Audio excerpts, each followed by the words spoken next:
Hello, happy Christmas, and welcome back to Irish Football Chronicles. If you're a returning listener, you'll know that we're counting down the 100 most important games in Irish football history. Our next scheduled episode, after a fairly long wait, was due to be the Ireland-Hungary World Cup qualifier from 1989. But we're actually going to press pause on that one, and instead we're going to break our silence with a special seasonal episode. We're escaping the Charlton era and the national team altogether. There's not much international football played in December, although the very last game of Charlton's reign, the Euro 96 playoff defeat to the Netherlands, took place on December 13th, 1995, which is actually the latest date in the year on which Ireland have played an international. So instead, we're hopping all the way back to December 28th, 1907.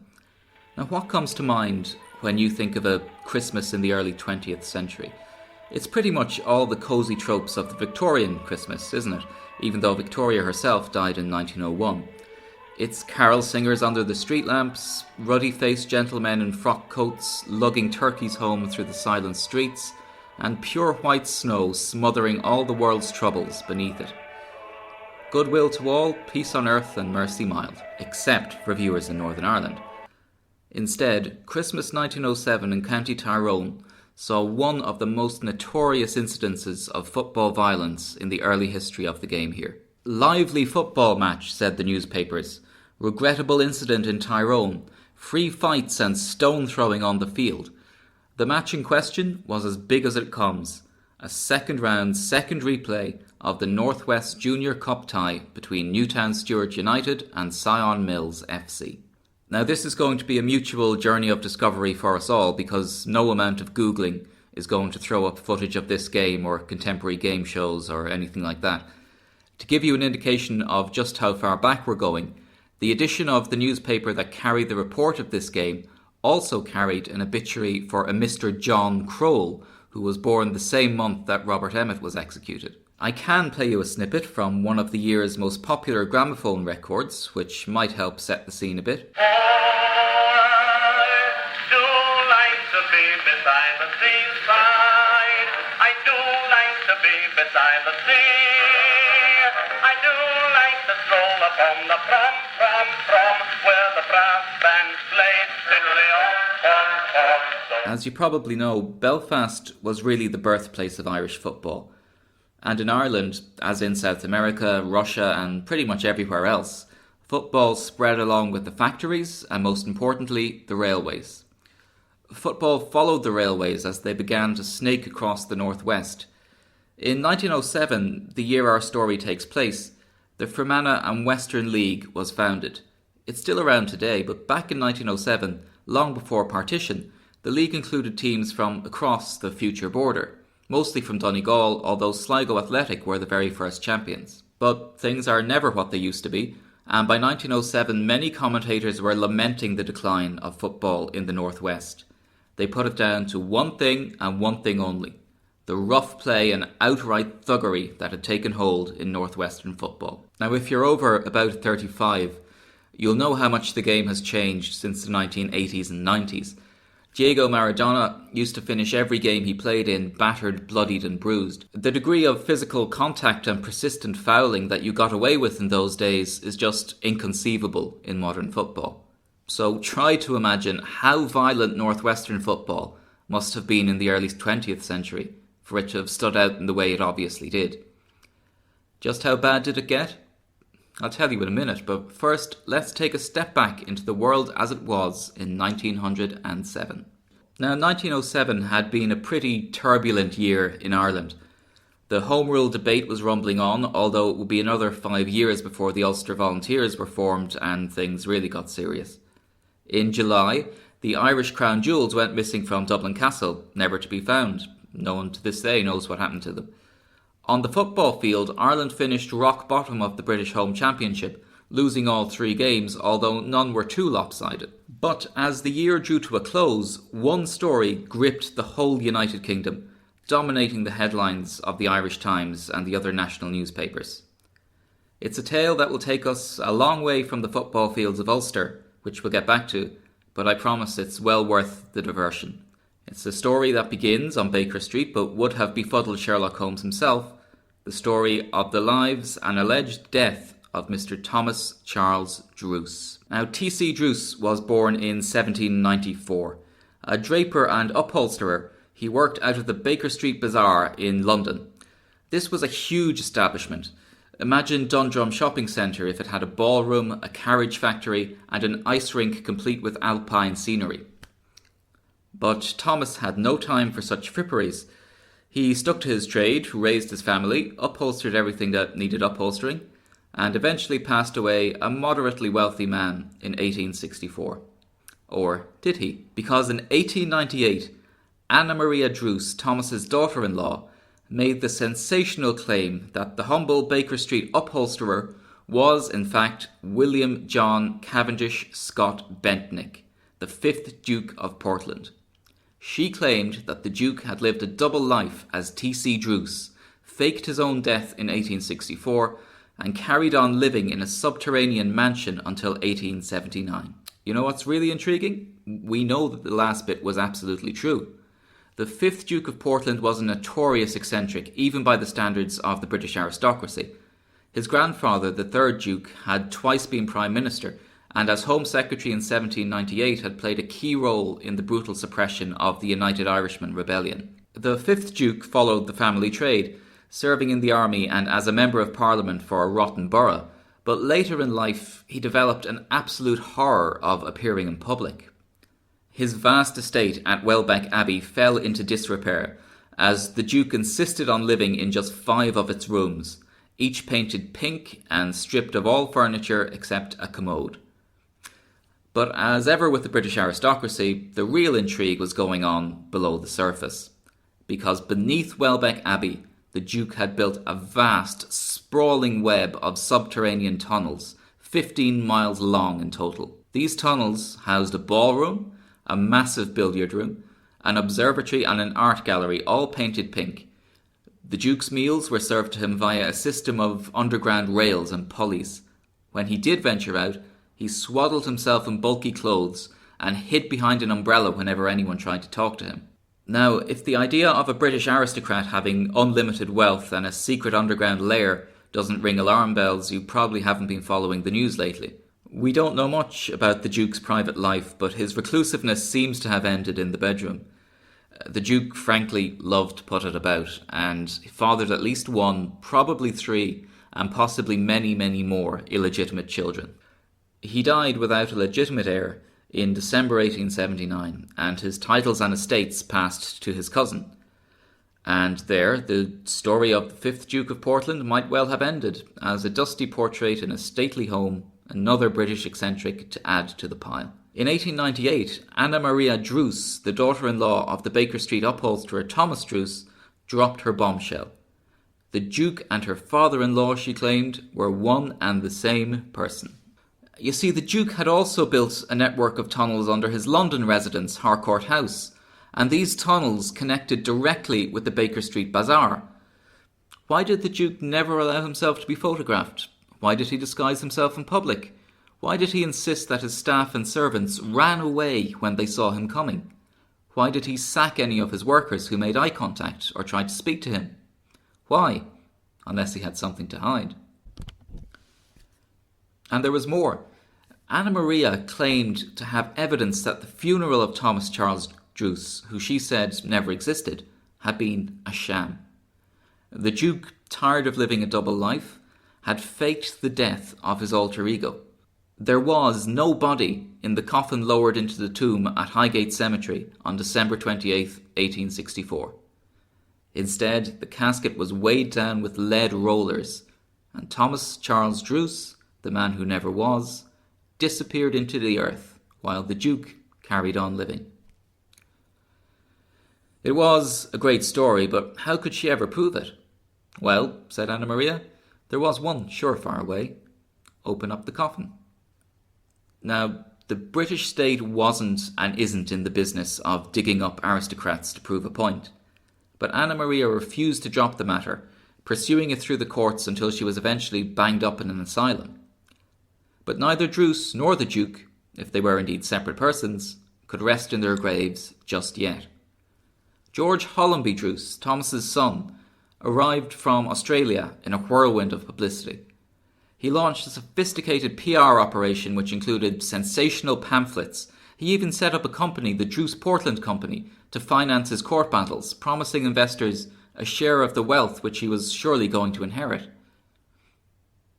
In fact, he even produced a witness, Robert Caldwell, an Irishman from Derry, who claimed to have arranged the mock funeral. Incredibly, George Druce's persistence paid off. On December 28, 1907, Thomas Druce's anniversary and the same day as the match we're covering took place, a court ordered Druce's body to be exhumed. As dawn broke on the cold, dark, wet morning of December 30th, 1907, police lined the deserted streets and avenues around Highgate Cemetery. News reporters waited eagerly at the gates, lashed by icy blasts of rain and sleet. In the distance, they could just make out the wooden shed that had been erected over the Druce family tomb. Under eerie, flickering electric light, teams of technicians worked for hours, carefully digging through the layers of the tomb before reaching the supposed final resting place of Thomas Druce. This was the moment of truth. The tomb was cleared, and 2 doctors climbed down into the grave, along with 2 strong men carrying strong pliers. The men yanked and yanked and yanked at the lid, which had been undisturbed for 43 years, until finally it came loose. As they lifted it clear, the lid of the wooden coffin beneath shattered in a cloud of splinters. When the dust settled, the 2 doctors peered gingerly into the coffin. What was inside? Absolutely nothing, except for the well-preserved corpse of Thomas Charles Druce, exactly where it was supposed to be. As soon as word hit the stock exchange, shares in the Druce Portland Company plummeted.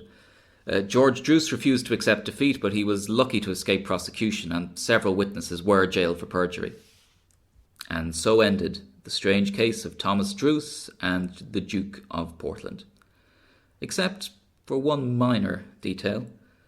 The most compelling piece of evidence for the conspiracy was a pair of photographs, one of Druce, one of the Duke. The resemblance, the Druce family claimed, was uncanny. Today, all historians accept that Druce and Portland were separate people, but no one can agree on the photographs. Some say both are images of Thomas, some say both are images of the Duke. Some say one is Thomas and the other is the Duke.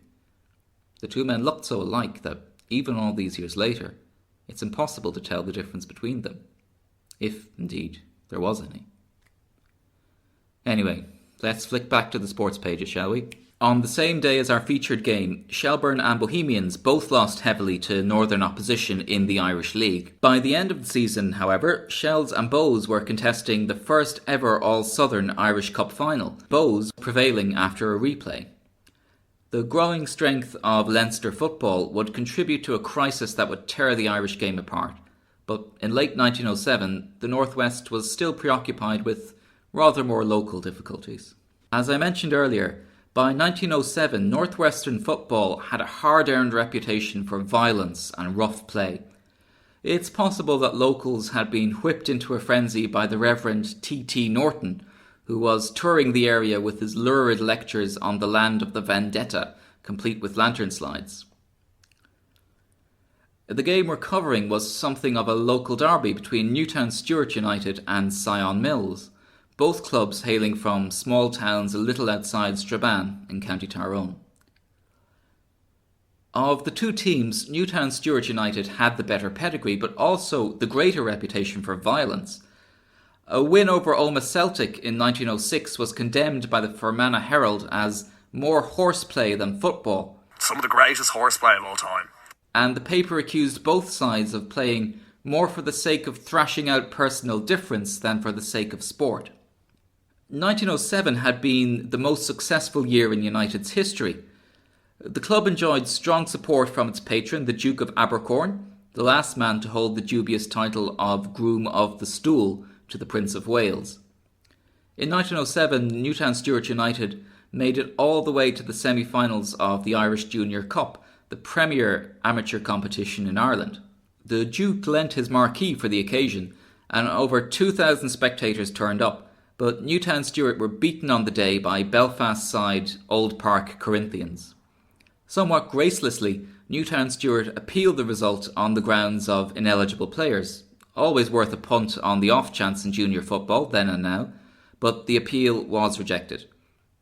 As for their opponents in this game, Sion Mills, well, information on them is a little harder to come by. The town was and is better known for cricket. It was the venue for Ireland's astonishing win over the West Indies in 1969. We do know that Sion Mills had been trounced 4-1 by Newtown Stewart the previous season, but quite why this match descended into anarchy remains something of a puzzle. This was a very fraught period in Ulster's history, but politics doesn't seem to have been a factor. While it's true that Newtown Stewart were backed by a duke, by the future Lord Chief Justice of Northern Ireland, and by a major Protestant landowner, there were Catholics on the club committee. Both towns were and are relatively mixed in terms of religion, with Catholic majorities. Sion Mills in particular has always had a reputation as an integrated and tolerant place, which escaped the Troubles almost unscathed. The game took place at Deer Park on a pitch lent to Newtown Stewart by their president, Nathaniel Topping. Topping was described as one of the premier stock breeders in Ireland.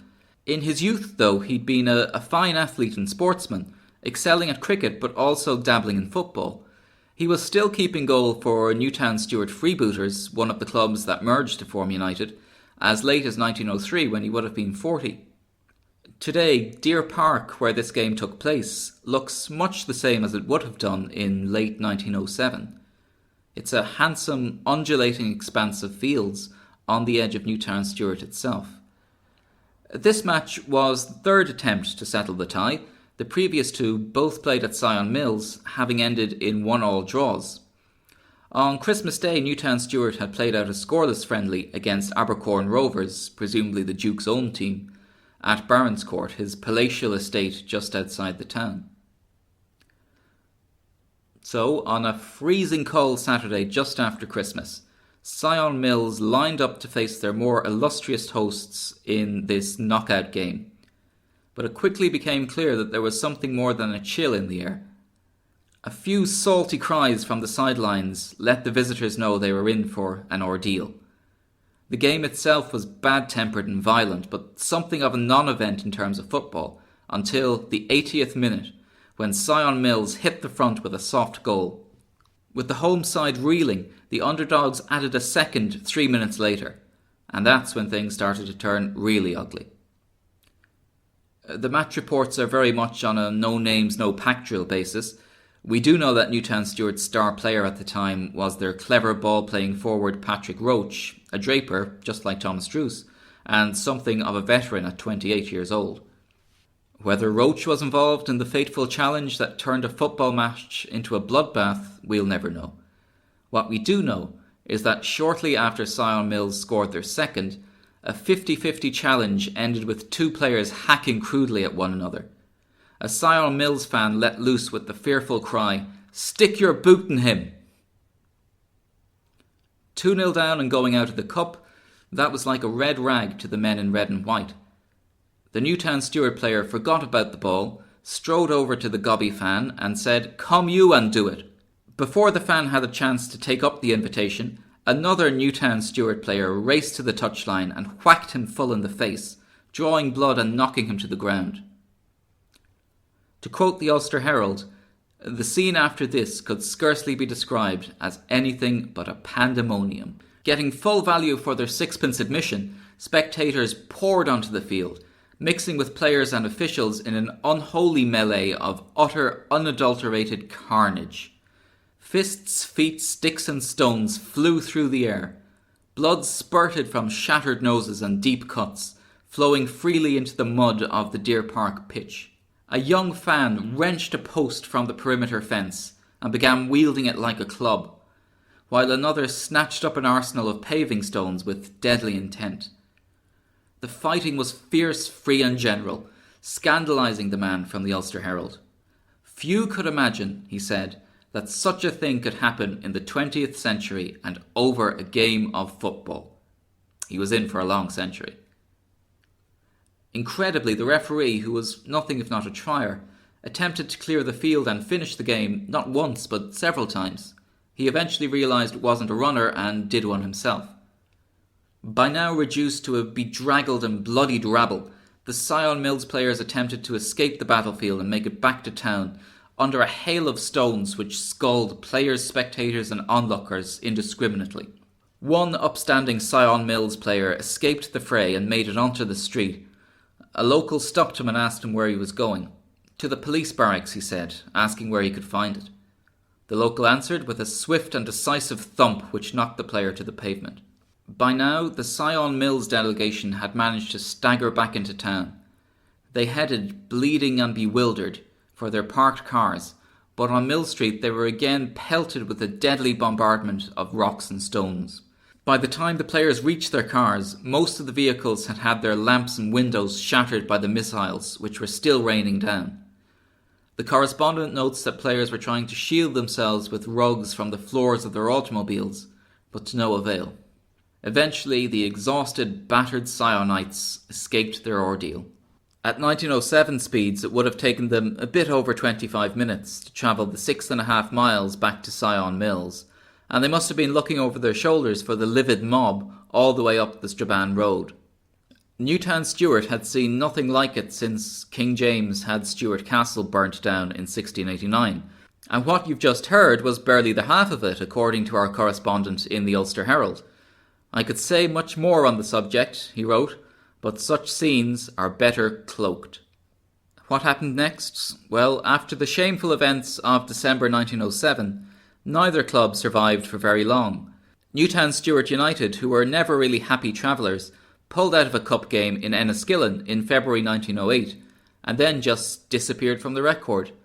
It seems likely that most of their players switched allegiance to the local Gaelic football team that was founded in 1907. Let's face it, from what we know of them, Gaelic football sounds more like their style. Their president, Nathaniel Topping, remained a prominent figure in Irish farming until 1937, when he died after falling from his daughter's house during a fire. Newtown Stewart United returned to senior football in the early 1930s, pottering around the lower reaches of the Fermanagh and Western League until 1985, when the club collapsed again. Nowadays, Newtown Stewart is represented by Ardstraw FC of the Northern Ireland Intermediate League, the fourth tier of Northern Irish football. As for Sion Mills, well, they were still playing in the IFA Junior Cup as late as 1912. The club was revived in the 1930s and seems to have still been active well into the new millennium. The latest iteration of the club, Sion Swifts, hit the headlines in 2016 when they were turfed out of their ground by their landlord, a woman who'd won £27 million on the lottery. Happily, Sion Swift's women's team is still going strong and is joint top of the Northern Ireland Women's Premiership with Linfield at the time of recording. The seismic political events of the following years were almost fatally damaging to northwestern football. After the Home Rule crisis, the First World War and the Irish War of Independence, cross-border football became politically and logistically impossible on any serious scale. That said, the Fermanagh and Western League is still around, still thriving, and its website is well worth a look. Check out fermanaghandwestern.com. Okay, so before we finish, I'm going to leave you with a Christmas ghost story from the seasonal 1907-1908 edition of the Ulster Herald. The island of Inishinny is located just off the northern coast of Donegal. Today it's uninhabited, but back in the mid-19th century, when our story takes place, locals occasionally camped out there for a few weeks to graze their horses and cattle. One stormy night around Christmas, a small boat struggled and squirmed its way into the harbour. It was crewed by the captain of a sailing ship and two of his comrades, seeking provisions before they returned back out to sea. The locals warned them not to return to their ship that night, but the captain had his schedule and bravely faced into the howling wind and churning seas. Sure enough, the next morning, the captain's body washed up on the beach. The locals retrieved it and managed to get in touch with the authorities, who sent the dead man's body back to his home in Derry. It was a sombre Christmas on the island. The inhabitants, solitary by nature, banded together for comfort and company after their traumatic experience. They swapped stories and songs of their past adventures and lives on the mainland around a roaring fire. Suddenly, footsteps. Now, there were two things wrong with that. Firstly, they knew they were the only people on the island. Secondly, their hut was surrounded by soft sand. So footsteps shouldn't have made any noise, but footsteps there were. And they were getting closer. And closer. And closer. Until they stopped.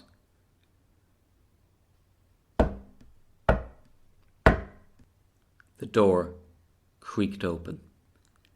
And standing there, large as life, or some form of life, was a familiar, broad-shouldered figure. One of the women cried out, "Ayia, a foric, shilan capchin!" As she recovered from her shock, the woman plucked up the courage to address the apparition. "Tarish Jock," she said. But the figure, whether or not it understood its native language, receded into the darkness and was never seen again.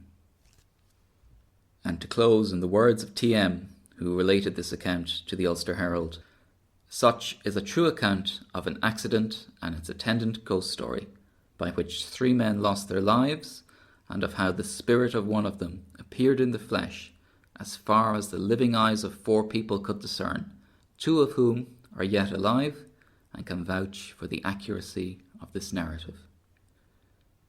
And with that, happy Christmas, and we'll see you again soon. Take care.